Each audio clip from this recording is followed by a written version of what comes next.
She only wanted a quiet meal, nothing more. But inside that diner, her presence became the target of cruel stares and whispered insults.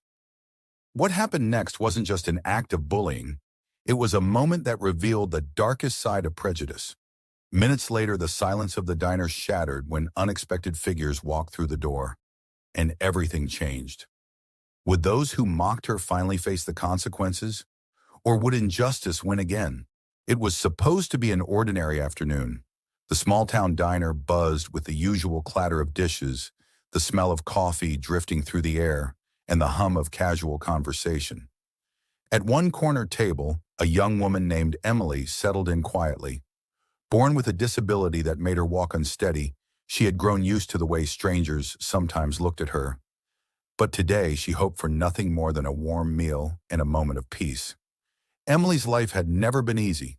She faced challenges that most people could never imagine. Yet she carried herself with quiet strength. She had dreams, laughter, and a heart that longed simply to be accepted. This diner had always been her small escape, a place where she could sit alone, unnoticed, and enjoy the comfort of being part of ordinary life. But not everyone in the room saw her that way. A group of teenagers lounged at another booth, their eyes narrowing the moment she walked in. Whispers started. Snickers followed. Their cruelty was not new to her. It was the same prejudice she'd felt in classrooms, on sidewalks, and even at bus stops. Only this time, it wouldn't stop with laughter. Across the room, a shadow of tension began to form. The diner's cheerful clatter suddenly felt fragile, as if the air itself knew what was about to happen. And though Emily tried to ignore the mocking voices, the weight of their stares told her this moment would not be forgotten. The laughter grew louder. Emily lowered her eyes, clutching her fork tighter, willing herself to disappear. But the whispers turned into pointed comments, then outright taunts. "Why do you even come here?" One of the teens sneered across the room, loud enough for half the diner to hear. Heads turned, but most people chose silence. A few customers shifted uncomfortably, but no one stepped in. Emily tried to focus on her plate, her cheeks burning. Years of enduring cruelty had taught her how to stay quiet, but inside her chest ached. She wanted to leave, but part of her refused to give them the satisfaction of driving her away. This diner was hers too. The teens weren't satisfied with words. One of them stood up, swaggering toward her table. He knocked her spoon to the floor, smirking as his friends roared with laughter. The sharp clang echoed like a gunshot in the quiet diner. Emily bent down to retrieve it, her hands trembling, and when she straightened up, she found them staring at her with a cruel kind of joy. The cruelty didn't stop there. They mocked her limp, mimicking her movements as she tried to keep her dignity intact. Someone from the booth muttered, "Leave her alone," but their voice was too soft, too uncertain. The power in the room belonged to the bullies, and they knew it. For Emily, every second felt like an eternity. Her heart pounded, her throat tight with the urge to cry, but she held back. She had faced this kind of pain before, on the playground as a child, in classrooms where whispers followed her every step, and even in job interviews where her worth was dismissed before she spoke a word. Yet here, under the fluorescent diner lights, it felt sharper. The humiliation built like a storm. The teens shoved her plate away, spilling food onto the table.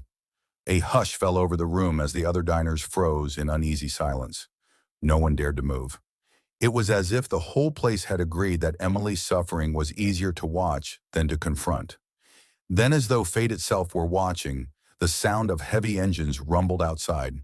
At first faint, then louder, filling the air with a vibration that cut through the silence.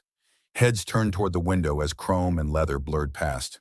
One by one, motorcycles lined up in front of the diner, their presence commanding attention. The teens paused mid-laughter, their bravado flickering. Emily, too, looked up, her breath caught in her chest. The sound of boots hitting pavement followed. Shadows moved past the neon glow of the diner sign, and then the door swung open. The diner door swung wide, the bell above it rattling from the force. Heavy boots thudded against the tile as a line of bikers filled the entrance, their leather jackets dark against the fluorescent light. Conversations halted. Even the jukebox in the corner seemed to go quiet. The teens froze. Their smirks faltered, their laughter dying in their throats. What had been a game of cruelty now felt like a dangerous mistake. Emily sat stiff, her heart racing, unsure what would happen next. The lead biker's eyes swept the room, cold and deliberate. They landed on Emily, her spilled food, her trembling hands, and her face burning from humiliation. Then his gaze shifted to the teens, who suddenly looked much smaller than they had moments ago. The silence was suffocating. Every second stretched, heavy with unspoken tension. Emily's pulse thundered in her ears, torn between fear and a flicker of hope. For once, the balance of power in the room no longer belonged to the bullies. One of the teens tried to laugh it off, muttering something about, "just joking," but the words sounded hollow. The bikers didn't flinch. They stepped closer, their presence overwhelming, the scent of leather and exhaust filling the air. Emily's humiliation had reached its breaking point. For so long, she had been the one forced to endure.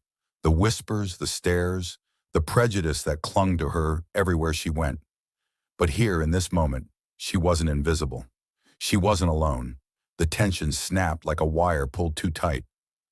The bully's bravado collapsed under the weight of watchful eyes and looming figures.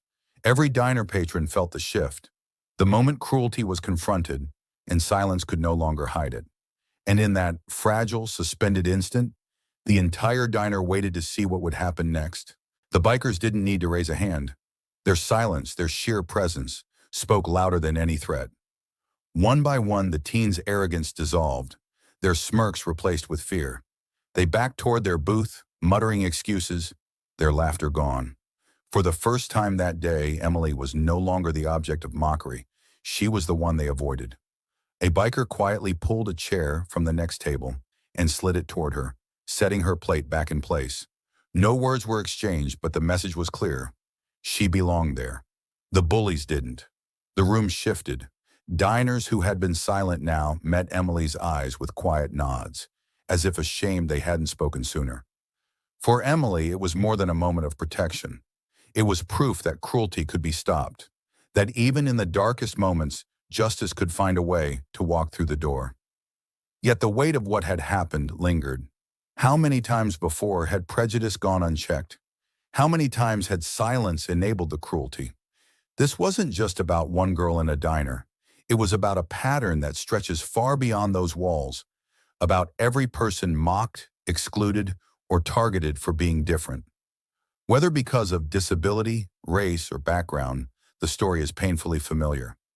And it keeps happening, not in some distant past, but in the everyday places we call safe. The real question is, how often do we choose to look away? Just like the diners at those tables did. Because every time silence wins, injustice grows stronger. And every time someone stands up, whether a biker in leather or a stranger with courage, the cycle can be broken. So the next time you witness cruelty, which side of the story will you be on? If this story moved you, don't let it stop here. Hit like if you believe silence should never win. Subscribe for more powerful, true-to-life stories that uncover hidden injustices. And most importantly, share this video. You never know who needs the reminder that kindness and courage can change everything. What would you have done in that diner? Drop your thoughts in the comments. I read every single one.